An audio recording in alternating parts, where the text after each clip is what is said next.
kemudian maghrib dan isya itu khusus ketika berjamaah.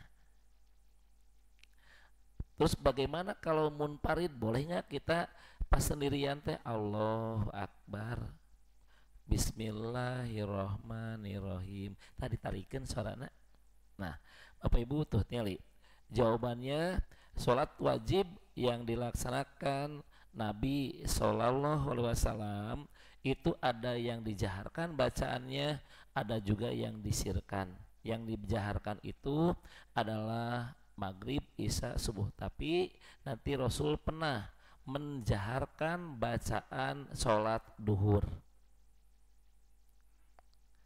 Lagi, Rasul pernah menjaharkan bacaan sholat duhur berjamaah. Tapi Bapak ulah unggal dinten bisa dianggap aliran PDAM. Nami lagi pernah tak? Maksudnya apa? Maksudnya Rasul ingin menjelaskan, ingin memberikan kepada kita wawasan. Nah, inilah bacaan yang dibaca oleh Rasul teh. Itu.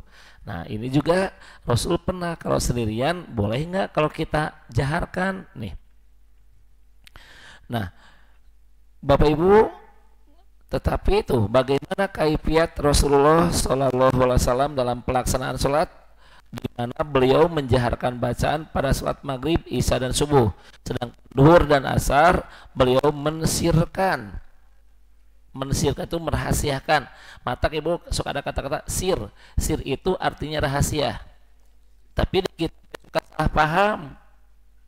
Tinggali ya, punten ya, yang ini yang keliru tinggali. Allahu Akbar. Alhamdulillah. Ar-Rahman Maliki Iyakana Ihdinas. Nah itu teh sanesir eta mah tuh gogorowokan eta mah. Di urang anu gitu tuh. Itu kadang-kadang abi banyak mendapatkan keluhan-keluhan. Ustaz abis merasa terganggu dengan di samping abdi yang bab zuhur katanya sir tapi ganeng. Nah itu Pak, hati-hati, sir itu artinya rahasia. Ibu balik ke mana? Tak eta rahasia teh. Ibu balik ke mana? Eta mah tarik atuh. Nah ini ya, di kita itu kadang-kadang suka salah pengertian. Sir itu artinya rahasia, sementara jahar dikencangkan, disuarakan. Ya. Nah, ini hadisnya Bu. Dari Abu Hurairah radhiyallahu taala anhu. Mudah-mudahan Allah meridhoi kepada beliau. Rasulullah sallallahu alaihi wasallam pernah mengimami kami. Beliau kadang mengeraskan, kadang juga menyembunyikan bacaannya. Maka kami mengeraskan sebagaimana yang beliau keraskan, dan kami pun menyembunyikan sebagaimana yang beliau sembunyikan. Dan aku mendengar beliau bersabda, tidak ada sholat kecuali dengan membaca. Maksudna naon? Teu aya sholat najero hate macana. Allah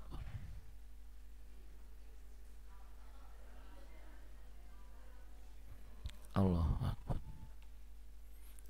Sami Allah. Nah gitu. Itu tidak ada kata Rasul teh. Mending kene tadi anu ngaganggu batur teh ya. Eta mah aya kene suarana. Di urang ibu sukanya anu najero hate. Ibu saya pengen mengajarkan ke ibu pengen Bapak Ibu pengen maos Quran, maca Quran tidak ada salah. Pengen ulah di soraan. Itu pasti mau anu salah Pak. Ya iya Bapak Ibu, mukjizat Al-Quran salah satunya adalah Bapak Ibu bukan ahli Quran tapi bisa nyalahkan batur nu salah maca. Kehebatan Al-Quran itu Bapak Ibu salah satunya adalah Bapak Ibu bukan ahli Al-Quran tapi ternyata Bapak Ibu bisa menyalahkan orang kalau salah maca. Ibu teh nah salah maca sok atuh ku ibu macana lebih ancur ibu teh bisa. Tapi Misalnya, ih si eta salah saya macana bieu emang kumaha sok atuh ibu petul hancur, tapi bisa nyalakeun batur. Itulah makanya Quran tidak akan mungkin bisa dirubah, tapi Al-Quran bisa merubah bapak ibu. Catatlah status bapak ibu tidak akan bisa merubah Al-Quran, tapi Al-Quran bisa merubah hidup kita. Ya, paham? Nah, ini juga sama bapak ibu tuh. Jadi para sahabat itu kalau emang dijaharkan, dijaharkan. Kalau disirkan dan tidak ada ilmiahnya. Saya coba cari-cari keilmiahan sholat bab ini ada. Kenapa ya maghrib 2 dinyaringkan, 1 disirkan? Saya cuma bilang samina wa atona, kami dengar, kami taat. Itu saya nyari-nyari, cik ada nggak ya? Nah bapak ibu di Palembang lah Mas Rab. Bapak ibu ini yang sholat yang gini kakinya, mohon maaf, ini yang gini, suka ya kan? Ini yang gini kakinya, dekat tinggali sarwa. Nah, gitu lah. Kakinya gini. Bapak Ibu, ini dicek oleh ahli kesehatan, keren Pak. Untuk mengetahui seseorang itu kakinya sakit atau badannya sakit, itu dengan kaki. Lain kaki. Nah, jadi karena kumaha ya teh? Kaki. Nah, jadi karena Ibu. Jadi kalau Bapak Ibu kakinya seperti ini, itu Bapak Ibu tidak akan mendeteksi di mana letak yang sakit. Tapi ketika bapak ibu kakinya gini, deh yang gerak. Kakinya seperti ini, itu akan kelihatan di mana letak yang sakit. Makanya gini kakinya. Jadi berarti, iya sakitnya. Ini bisa mendeteksi Pak. Kakinya harus lurus. Paham? Dan alat ukur untuk berjamaah adalah tumit. Alat ukur berjamaah adalah tumit, bukan ujung kaki. Karena ujung kaki yang bab jari-jari itu ada yang 50, ada yang 49, mungkin kumaha anu 30 genap. Nah makanya tuh, makanya yang tumit sebagai patokannya, paham? Jelas ibu? Nah kakinya nggak jangan gini, tapi gini. Nah itu ternyata diuji kelayakannya itu ada ilmiahnya. Terus gerakan sholat semuanya tidak ada yang bermasalah. Enakeun bapak ibu, robah wes etik. Allahu Akbar itu enakan Pak, tarikin wes dia dia beda tuh jadi gitu Pak. Makanya bapak ibu makanya bapak ibu tidak bermasalah kan, bermasalah makanya gerakannya. Jadi enakan Bu tuh, enakan semuanya. Iya sina lurus terus sina gerakan itu. Ternyata ini dicek di Jepang, diadukan jeung yoga itu dapat sholat. Sampai profesor teh ibu geleng-geleng kepala, kok gini cina sholat teh luar biasa. Itu gerakan sholat itu mengalahkan senama yoga. Paham? Jelas? Nah termasuk bapak ibu, nah saya dapatkan itu. Terus yang tidak didapatkan ilmiahnya ya ini. Kenapa Rasul ya maghrib 2 dinyaringkan, 1 tidak? Ustaz datang ingin memberitahu pada umat iya teh bahwa ieu sholat nggak ada. Kenapa duhur mah tidak dinyaringkan? Udah katingali cenah gitu. Kenapa atuh maghrib kan teu katingali, maka suaranya ditarikeun apaan anu katilu? Tuh, jadi susah itu mah. Makanya kita hanya mengatakan samina wa atona, kami dengar, kami taat. Paham? Silakan lanjutkan Pak.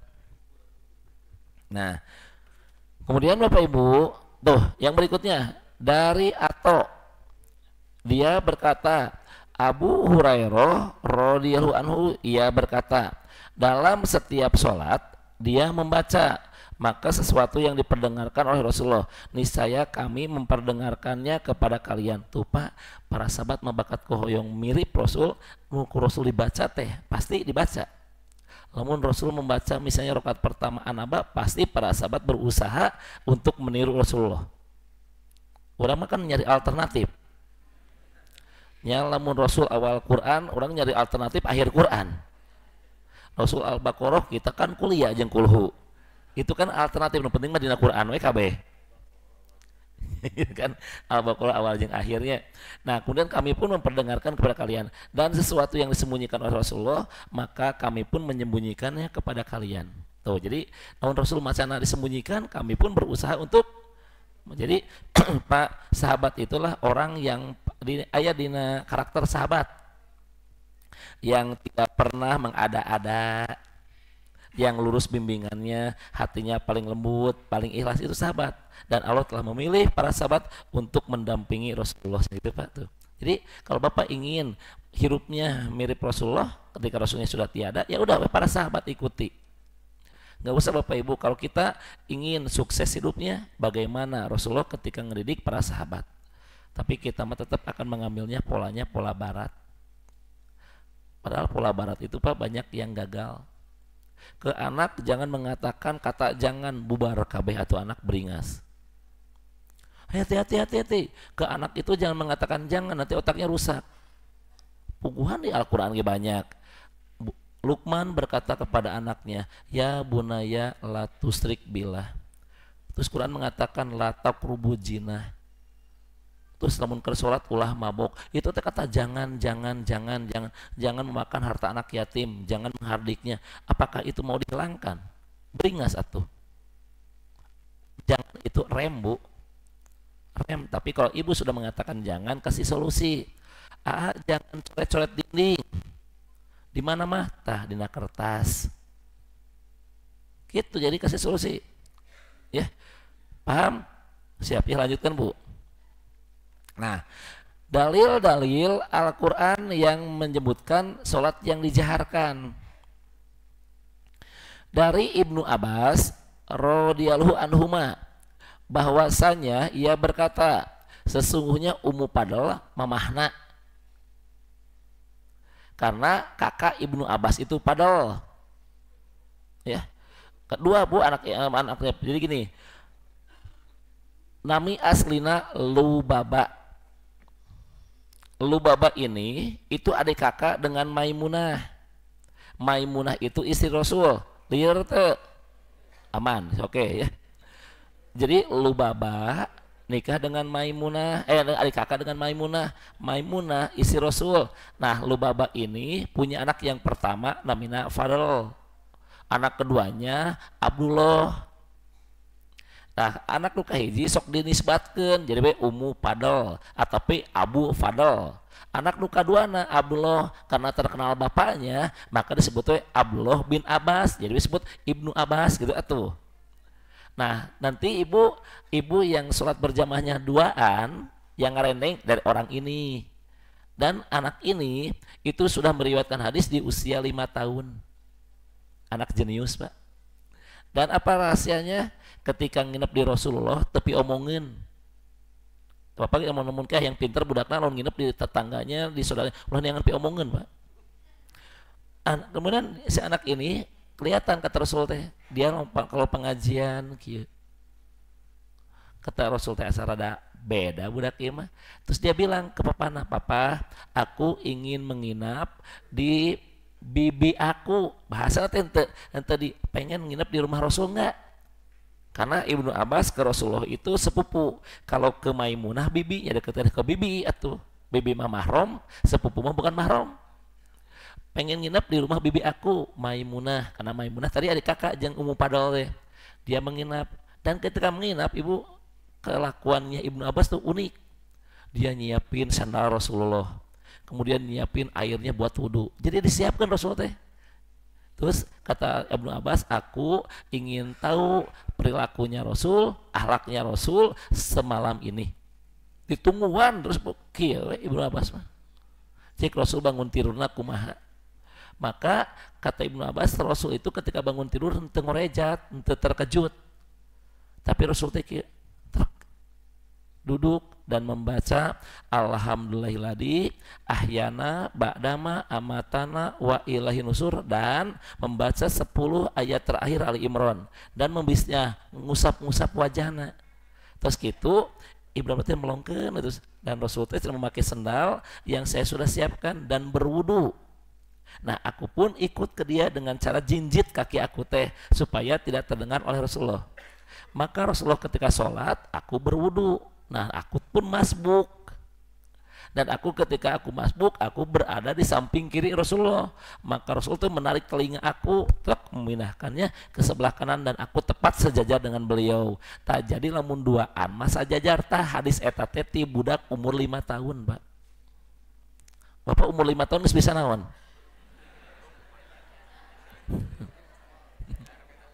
Ieu mah geus ngariwayatkeun hadis. Ari ibu ahli hadis atau ahli hadas? Nah ini tuh, saya ulang lagi di sini udah biar di ayat watini watiahnya ya. Nah kemudian tuh sesungguhnya mamah aku jatuh mendengar bacaan wal mursalati urpa, berarti surat al mursalat. Maka beliau pun berkata, wahai anakku, demi Allah engkau telah mengingatkan aku dengan bacaan surat ini, bahwa surat al-Musa itu benar-benar surat terakhir yang aku dengar Rasulullah membacanya pada surat maghrib. Tinggal itu padahal berarti ngupingkeun kan Allahu Akbar Rasul teh kan berarti maghrib Rasul teh membaca al-mursalat, alternatif ina atau ina. Tuh. Nah, ketika Ibnu Abbas ngimami ibu, nah maka beres sholat ya, anakku, barusan ayat yang dibaca, surat yang dibaca mengingatkan aku pas aku lagi bermakmum ka Rasulullah dulu. Rasul ge maca eta gitu. Nah, berarti bener bahwa maghrib itu dinyaringkan suaranya. Paham? Siap. Yang kedua, Isa dari Al-Baro bin Ajib radhiyallahu anhuma atau anha ya anhu ya berkata, aku mendengar Nabi sallallahu alaihi wasallam membaca watini watiah cenah lain bu kade watini wa zaitun, berarti surat atin pada waktu surat Isya, dan aku tidak mendengar seseorang yang lebih bagus suaranya dan bacaan dari selain Nabi. Nah nya teu pangsaena pan wahyuna ge ka Rasul atuh. Tapi kalau suara indah Allah berikan kepada Abu Musa. Wahai Abu Musa, Allah telah melebihkan suara keluarga Daud kepadamu. Nabi Daud kalau membacakan dikir-dikir itu manuk pun langsung daratang nyarampeurkeun dan ikut bertasbih. Itu bakatku suaranya indah luar biasa sampai burung-burung ikut tasbih. Ibu gitu tuh. Ibu suara sholat suara lenok kata napi suara bebek, suara bebeknya nya besar nya gerebek gitu, namun lenok nya alon nya pondok ya. Tuh lanjut bu. Nah ayat garis bawah nih sholat subuh dari Abdullah bin Abbas, ia berkata Nabi SAW bersama sekelompok sahabat berangkat menuju pasar Ukaz. Pasar Ukaz pak, pasar anu ditaklukeun ku Umar. Kepungkur Pak Ibu aya preman jeger pasar atulah. Umar belum masuk Islam, datang Pak Umar katanya. Mana cenah nyepeng pasar ieu teh? Ah. Cek Umar teh ribut, yuk cenah. Ribut aja Umar. Ketika ribut Pak Umar sikat. Gitu langsung dia jatuh terus kakinya di wajahnya kayak kakinya mulai po iya aku pemegang ini pasar gayanya Umarnya guys gitu. Maka upeti datang ke Umar pak. Umar itu jago memanah, kemudian Umar itu jago berkuda. Umar lamun naik kuda kakinya kehandap jangkung saluran aparhan 2 meter 170 itu Fir'aun.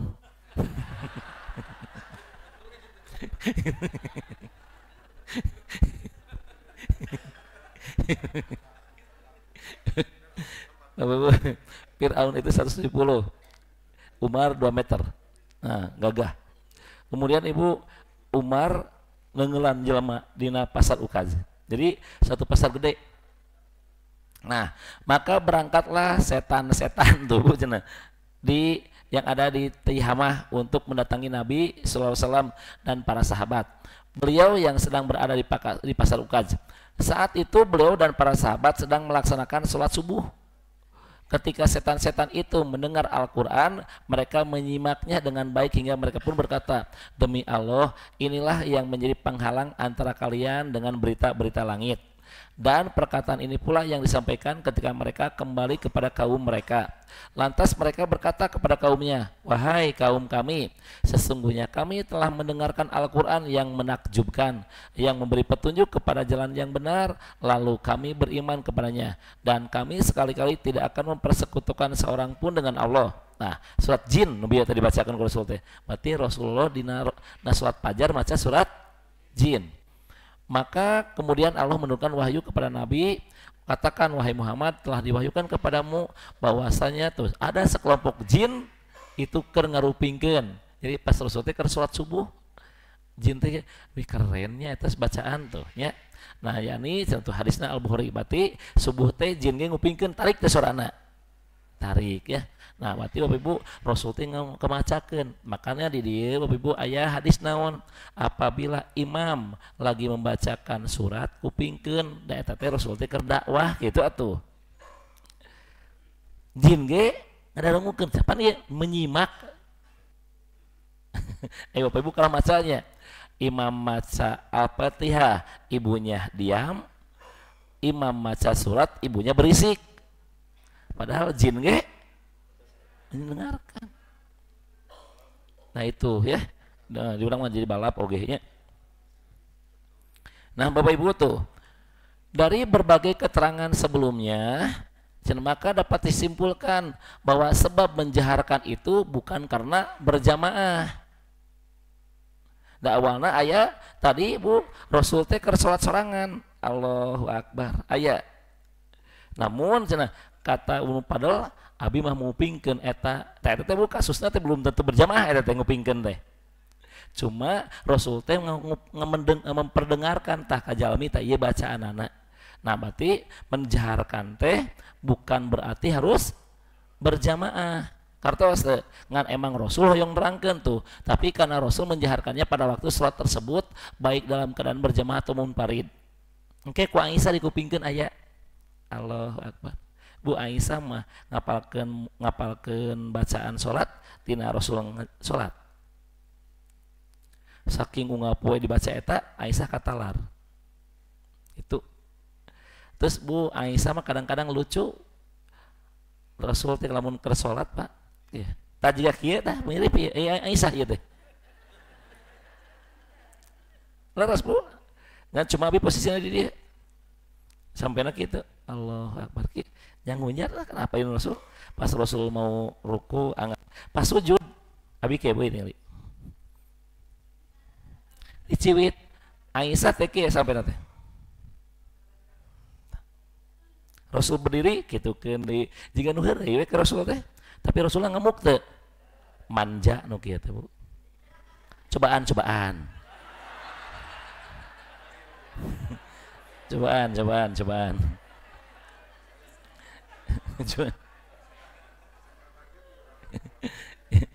cobaan.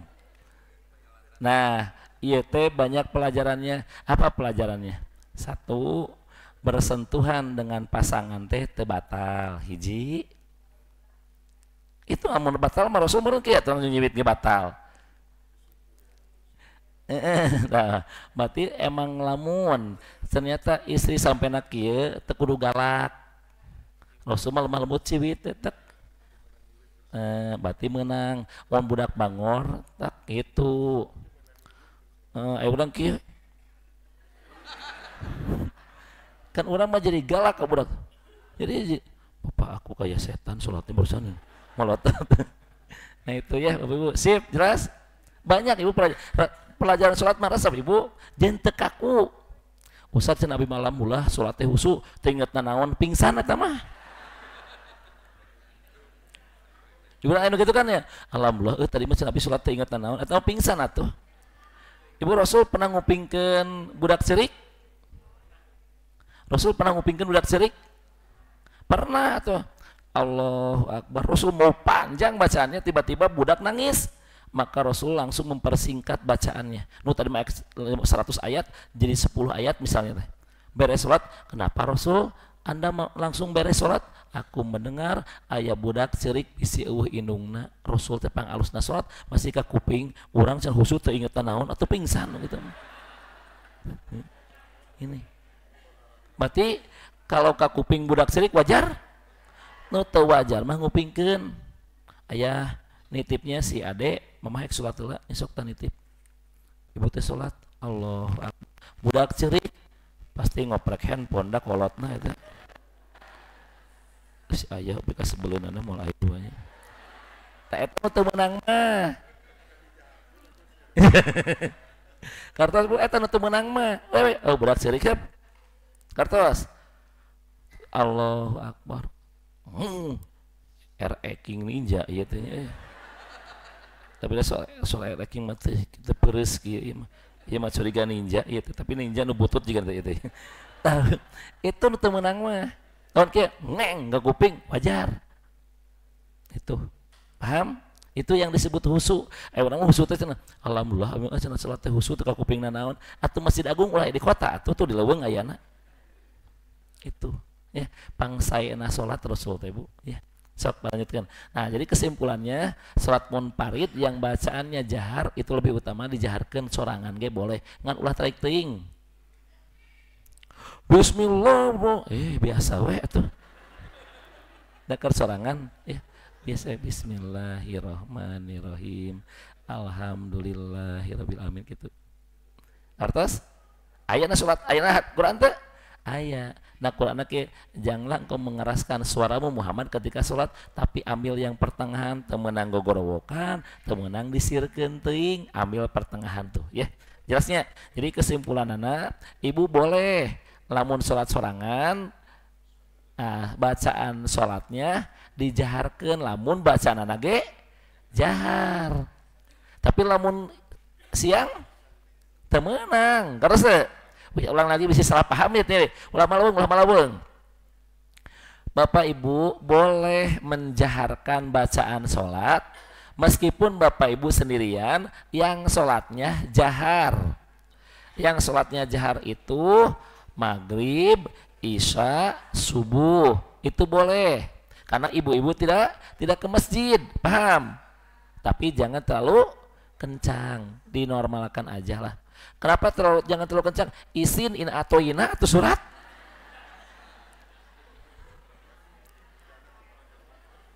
Makanya kan dari boleh, makanya kan nggak ada bener. Pan tadi para ulama mengambil kesimpulan iya teh tadi Rasulullah ketika sholat di sini teh memperdengarkan ke sahabat. Dari sini teh belum tentu ayat berjamaah iya teh. Gitu belum tentu munfarid, karena badai munfarid badai berjamaah boleh tak kita kesimpulan teh paham. Karena kan itu tadi kayak gitu tinggali tuh kesimpulan lagi salat munfarid pada salat bacanya jahar lebih utama matang badai di sir mangga badai dijaharkeun mangga ngan lamun badai dijaharkeun teu tarik teh isin inatoina jeung wal asri ku budak teh eta baheula isukan teu bersih eta deui gitu ya. Pahamnya? Oke, siap lanjut. Ustad, ari makan minum membatalkan wudu? Membatalkan wudu lamun minumna bari hitut. Tenang orang bahasa ini. Tuh hadisna.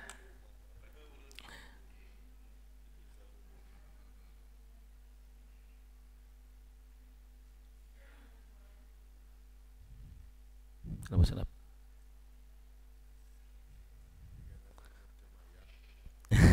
itu lumayan. Itu pembatal wudhu itu sebetulnya hanya dua, hadas kecil, pipis, kencing Bu, nah itu teh namina hadas kecil dan BAB itu ya. Nah sebab hadas kecil kencing, buang air besar, kentut atau tuh keluar dari wadi lain wadu.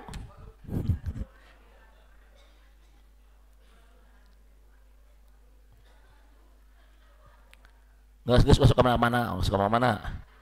Ieu masuk lebih sok manjang wae mah.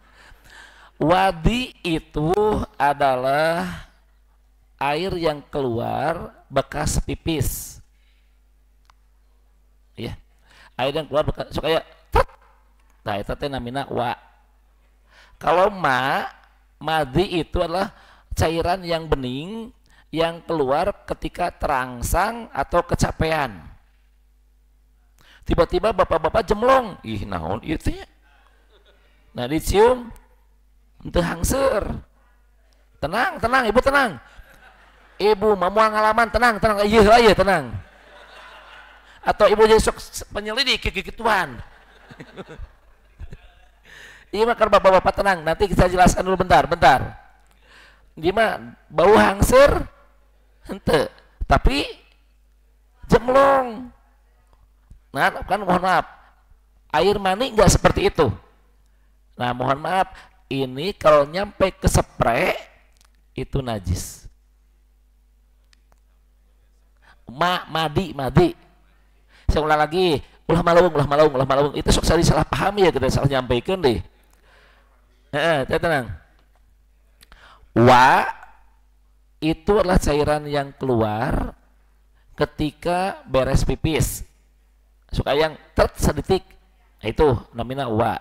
Kalau madi itu adalah orang yang terangsang, cairannya bening, encer, kemudian dan biasanya kecapean juga. Ketika tidur laki-laki mimpi juga enggak, tapi nah ya jemlongnya dicium tehangser, tapi banyak banget. Nah itu madi dan sifatnya najis.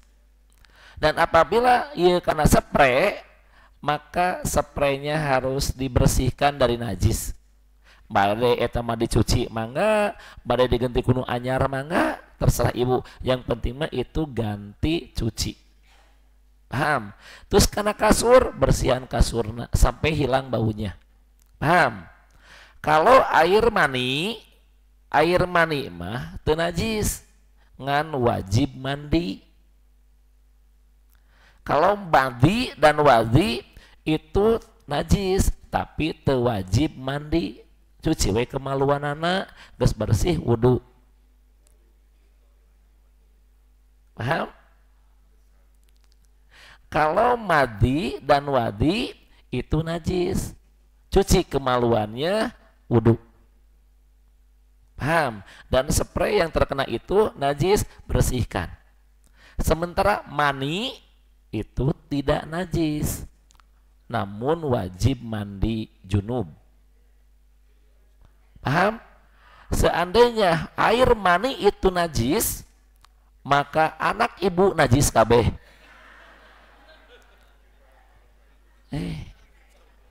Apaan cai mani atuh? Makanya inilah hebatnya Quran dan hadis ibu. Bapak ibu najis tuh? Najis. Najis tempo si eta. Beda deui eta mah. Eta mah geuleuh eta mah. Pahamnya? Inilah ibu. Paham? Tos. Tinggal ibu. Adapun hadas besar sebabnya tuh keluar mani, berjima, keluar darah haid atau nipas, itu dibersihanana ku mandi junub atau tayamum. Kalau tidak memungkinkan untuk mandi junub, tayamum Pak.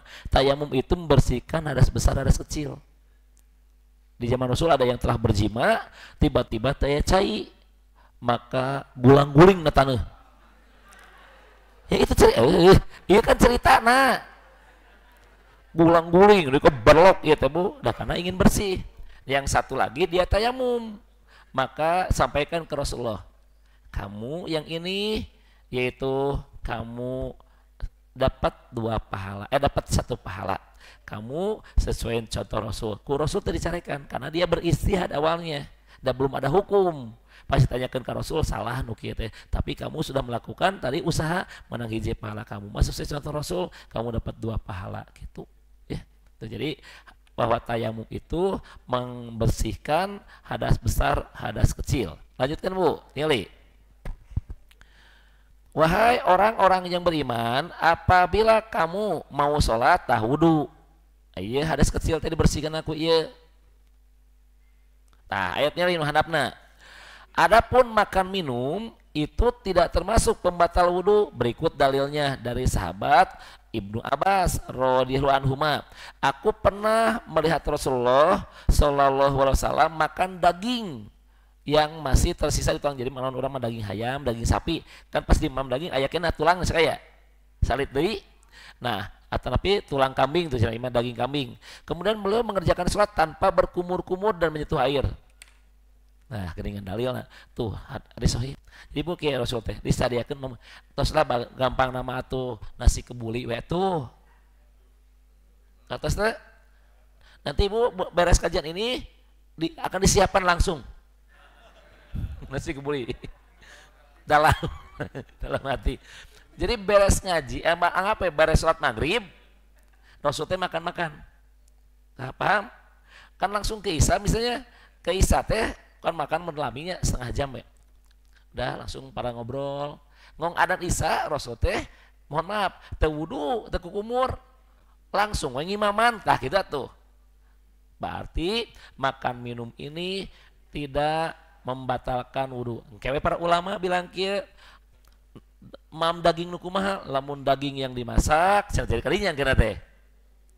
Lamun makanan-makanan yang dimasak maka harus wudu. Kalau makanan yang tidak dimasak itu tidak usah wudu. Kayak lamun mamna buah-buahan baru teh usah wudu. Lamun daging-dagingan kudu tah dalilna. Nah, Bapak Ibu, sementara kalau wudu mah biar apa? Biar bisa sela-sela bau. Karena malaikat nggak mau mencium aroma yang tidak sedap. Kayak bau bawang. Tah, hati-hati. Di hadis mah bau bawang, Pak. Rasul tidak menyukai orang yang memakan bawang ke masjid dan malaikat merasa terganggu. Nah, di dia teh sebenarnya lain bawang. Nah, segala sesuatu yang menggunakan orang yang tidak dekat dengan ibu, dengan bapak, yang membuat orang tidak nyaman, hindari. Berarti naon? Ngange parfum, kemudian gosok gigi dulu. Gitu, ya maksud nama itu nya. Kartos. Dan Rasul tuh tangan acan. Kenapa? Nah, kan Rasul mah dijilat. Cobaan geura. Dianggap naon? Di urang geuleuh cenah. Justru itulah sunnah Rasul teh. Dan Rasul apabila makan itu bercengkrama ngobrol. Sahabat enak banget ya ini ya, masya Allah. Tambah. Enak banget ya, masya Allah. Tambah. Itu ngobrol. Orang mah, masuk ngobrol dahar teh. Puguhan dianjurkan ngobrol teh. Temenang nyarane. Duduknya gagah. Dan Rasul tidak mengambil yang jauh. Hati-hati bisa salah paham. Yang ngambil yang jauh teh tidak serakah. Bukan berarti cekusar rahmat temenang jauh sama we terus di dia. Daging di ditu deh. Lain gitu. Dan cekusar rahmat temenang jauh. Nu deketan yang sama hungkul. Daging di beral itu. Iya we terus di dia terus aja sama. Lain gitu eta hadis. Ya. Hadis eta mah maksudnya jangan serakah. Dikurang di maknaan tekstual keeng jeung sama we terus daging di dari itu kabeh. Paham? Oke ya. Nah, hadis tersebut menunjukkan bahwa makan bukan pembatal. Sekiranya membatalkan tentu Rasul akan berwudu lagi untuk sholat. Nah, gitu. Kan Bapak Ibu kalau mau wudu mangga. Paham? Kalau Ibu mau bieu teh asa bari hitut dahar teh nya geus wudu eta mah. Atau gosok gigi ya anu aya mah siwak mangga ambil kayu siwak mangga ya silahkan. Yang penting mah jangan sampai orang lain merasa terganggu dengan kehadiran kita, itu aja. Tuh. Ningali deui. Begitu juga Rasul satu minum bukan menjadi pembatal wudu. Tuh, sesungguhnya Rasulullah SAW pernah minum susu, lalu beliau tidak berkumur-kumur dan tidak pula berwudu. Kemudian beliau sholatnya. Kan kurang mah kumur-kumur aing minum susu mah, karena cina berasa, aing gitunya. Nah itu enggak ada. Bapak Ibu dulu kami juga sama kalau taraweh itu kan suka panjang-panjang, sok nyimpan minuman berasa ya teh. Minuman berasa kadang-kadang ya saya sebutkan aja teh kotak, kadang-kadang teh botol, dan aya ke budak leutik nu nguyup eta teh aya. Saya pernah benar saya pernah nyimpan susu di depan. Kan jadi di masjid teh suka aya nyimpan anu tempat sandaran minum. Kita bisa haus kayak dina pas taraweh nyimpan we beli di ya nanti di toko. Tah kadang-kadang susu ada susu biasa. Allahu Akbar. Datang kan badak korok teh suka lompatan kan. Ngarobrol di hareupeun. Allahu Akbar kieu. Kamu mau susu enggak? Tuh ada dua tuh, ada yang minumannya enggak ada yang putih cenah susu. Aku mau susu. Nah jero hate nu urang eta teh. Bapak ini kejadian lah bener asli ya, beneran. Eta teh abi kejadianan Bu. Allahu Akbar. Pasti udah cokot nyusu gitu ya. Pas ke tukang dia minum susu, indungna ngomong kayak, "Kamu itu minuman susu dari mana?" "Nggak tahu, yang depan beres kayak." "Nu abi." Tapi kayak orang tuanya kayak, "Ustaz geus gantian ku abi ya, teu kudu." Keur budak pek non indungna nu menta ulah sakitu we. Itu berarti minum susu teh boleh, tidak membatalkan. Nah, eta pahamnya? Jelas? Sip jelasnya? Jadi minum susu, minuman-minuman yang berasa itu tidak membatalkan wudu ya. Pahamnya? Oke. Jelas, Bu? Tuh, kesimpulan. Dengan demikian kesimpulannya makan dan minum bukan pembatal, tos beres. Ustaz ngarokok kumaha teu ngabatalkeun wudu, ngarokok mah ngan makruh. Nah, baunya aja ganti ku permen. Permen beak, kurut beak.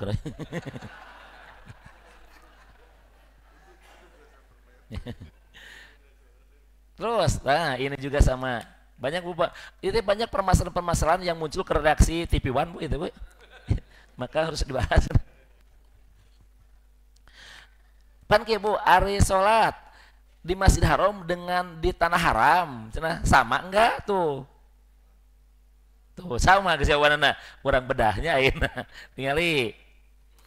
Pertanyaannya, apakah keutamaan 100.000 kali itu hanya untuk sholat di Masjid Haram atau berlaku juga untuk sholat di masjid-masjid lain tapi di tanah? Nah gitu atuh. Tanah haram itu Bu, kalau Ibu nanti suatu saat umroh atau haji ada tulisannya welcome to the jungle cenah. Ieu mah. Aya. Nah, aya gambarna kieu tah. Berarti ketika Ibu masuk ke sana, jangan coba-coba. Teu meunang nyebut jukutna, teu meunang bermaksiat, teu meunang ropas, itu ada. Nah, kalau di Madinah, batas tanah haramnya itu Gunung Ir dan Gunung Uhud. Itu jaraknya tuh gede banget. Rasul teh kan nangis Bu kapungkur ketika diusir ke kaumnya. Keluar kamu di Mekah itu. Maka kemudian Rasulullah dia hijrah. Nah pas hijrah teh Bu Rasul teh melonglah ke Mekah teh kieu. Ya memang sedih ya teh Bu, kayak ada sirah Nabawi teman. Pas melong teh, ya Allah, seandainya Engkau tidak menyuruh aku keluar dari kota ini, demi Allah, saya tidak akan keluar. Saya cinta kota ini kota leluhur kami dan aku pun mencintai kota ini. Tapi Engkaulah yang menyuruh aku keluar, aku siap keluar dari kota ini. Nangis Bu Rasulullah. Terus Rasul teh pas ke Madinah bilang kieu, ya Allah, berilah aku tanah haram seperti Engkau memberikan tanah haram kepada Ibrahim. Aku pengen Madinah oleh Allah jadikan tanah haram. Maka Allah mengijabah Madinah tanah haram. Makanya sebutnya haromain, dua tanah haram gitu atuh. Maka mereka mana? Mereka karena tanah haram. Namun ngomongna di Mekah pasti ke Madinah. Namun ngomongna di Madinah mereka mana? Tanah haram pasti ke Mekah gitu atuh. Haromain, dua tanah haram. Tah, iya Bu. Nah, enak orang bahasa sedap nilai. Masjid Haram adalah satu masjid yang telah ditetapkan keutamaannya. Barang siapa yang sholat di Masjid Haram, pahalana 100.000 satu kali sholat. 5 kali sholat 500.000. 10 hari 5 juta. Balik ke Tasik ke sholat kalau boleh bating deposito. Kalau bating deposito ya. Nah, tuh 100.000. Dari Jabir radhiyallahu anhu, ia berkata, Rasulullah SAW bersabda, sholat di masjidku ini 1.000, di Haram 100.000, dan di Aqsa 500 dari masjid-masjid yang lainnya. Di Asmah Muda hiji, di Kubah Emas hiji, Joko Karian hiji, beres tos. Istiqlal hiji.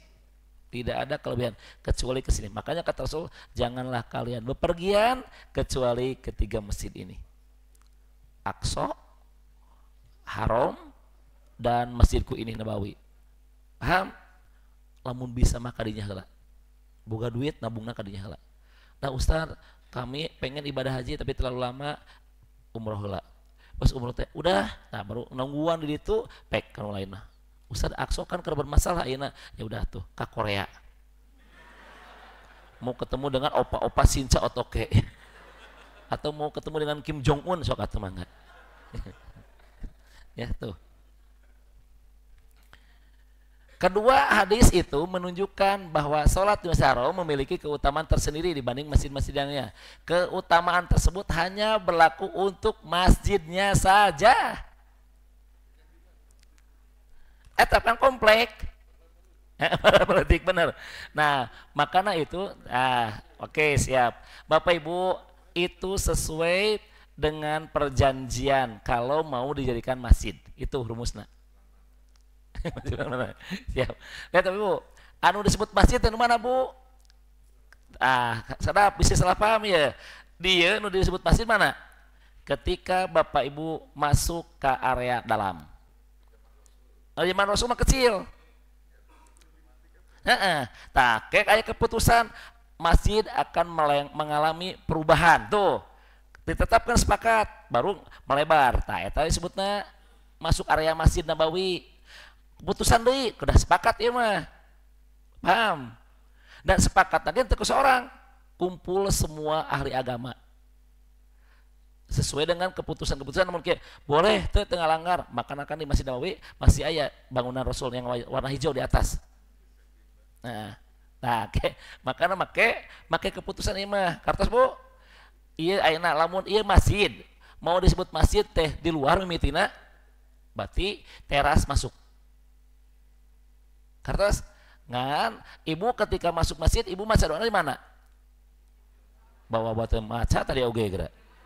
Nah, pas pintu masuk berarti masjid itu ini yang masuknya. Nah itu. Nah, kalau tadi ibu aya kata-kata kieu salat di masjidku bukan teh salat di tanah haram teu kitu hadisna.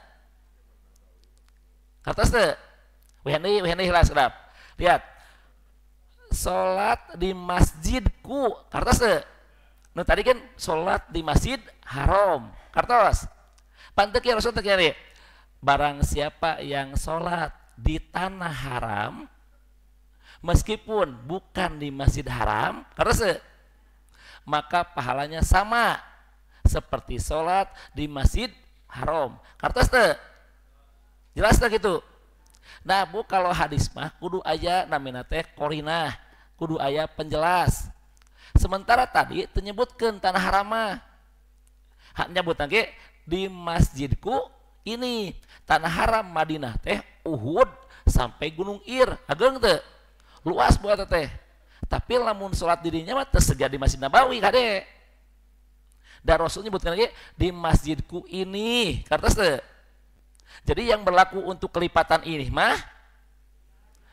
Tapi ibu ge hati-hati, kalau ibu beribadah di tanah haram itu juga gede pahala, bermaksiat di tanah haram berdosana gede, tapi tidak seperti ini kita ngerti pusing teh, baik tidak itu tenang we. Jadi kayak ini, kalau ayah angka yang 100.000 mah, ngerti Wendy, lamun ayah angka nu 100.000 mah hanya berlaku masjid, paham teh? Tapi di tanah haram tidak berlaku yang masjid-masjid ini. Kartos, cuma kalau di tanah haram, kalau berdosa ge, ageng dosana, kalau beramal soleh ge ageng ngan tidak seperti angka ini. Kartos teh? Pusing teh? Aman. Karena ya Rasulullah ke salat di masjidku bukan ge, salat di tanah ini dan teu kitu hadisna. Nah, usar bener kapungkur mah si masjid teh laleutik. Berarti iya tanah haram iya termasuk kapung rumah termasuk karena masjid. Pan ayeuna Bu, Imam Khadijah kena imbas pelebaran masjid.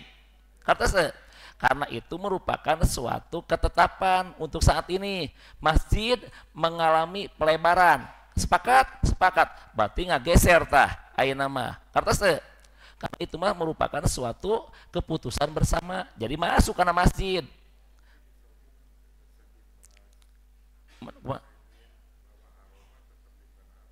Mm-mm.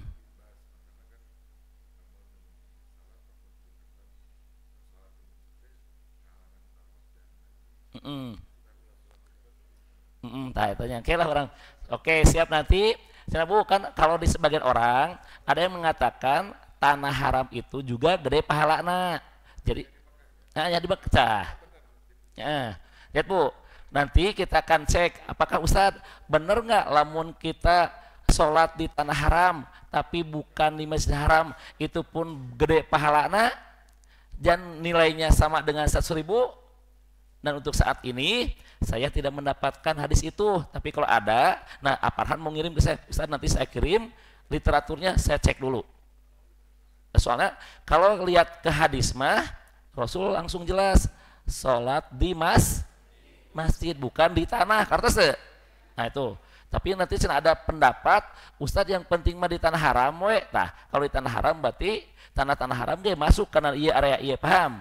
Sip jelas. Tapi untuk saat ini Bapak Ibu wayahna di dihela untuk sementara karena belum ada pelebaran hadisnya, pelebaran wawasannya paham. Sip. Oke, sholat mana oh, oke siap Ustadz bagaimana kalau sholatnya jamaah dapat 100.000? Ya sama ibu kan kayak beranggapan anak Ustadz atuh lawan abi sholatnya di jamaah mah jadi 100.000 atuh ini kan jamaah mah kan hiji-hiji kan satu kali sholat 100.000 kalau ibu dan jamaah mah jadi tilu kali ente gitu. Ibu dengan ibu ngiblatnya ke Rasul itu juga gede pahalana karena Rasul yang memerintahkannya dan taat ke Rasul bisa menyebabkan ibu masuk surga. Paham? Oke, siap lanjutkan ya. Tuh. Nah, ini bahas keutamaan sholat di masjid haram tidak berlaku di semua masjid yang ada di tanah haram tuh. Gitu, paham? Kesimpulan nanti. Siap, lanjut Bu. Ustadz, bagaimana kondisi sholat ketika adzan berkumandang? Ibu kan namun di bumi Allahu Akbar langsung sholat we. Ibu can tamat langsung sholat we kartos. Nah gitu atau ieu teh kasusna teh kumaha lamun sholat ngong adan pisan. Siap abi narosna kieu we lain mah ari ibu buka puasa namatkeun adan teu yang geus beresnya.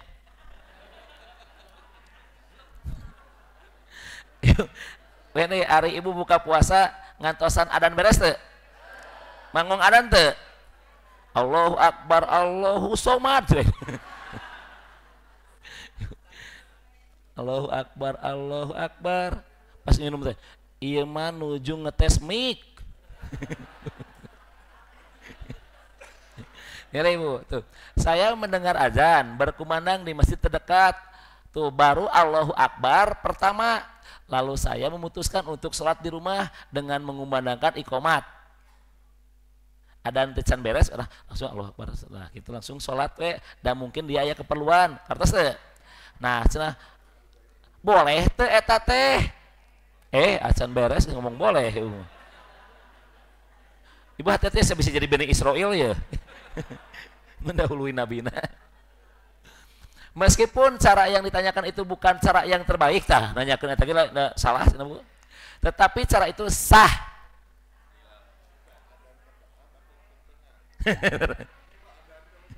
Ibu adan ambil hiji anu terdengar tapi nu bener eta ge diperkeun jauh teuing mah atau ibu yang terbiasa ibu kieu Ustad di masjid eta mah saya jauh teuing adan teh naon beda lagi 10 menit eta mah jauh teuing bunya anu berbarengan makanya ya di dia ada 1 menit lagi ada eta mah aman lah eta mah gara-gara meuli jamna beda toko eta teh ari nu beka jauh teh mah eta bermasalah tuh tadi cara ieu teh lamun ngobrolnya sah tapi bukan yang terbaik itu sih ibu.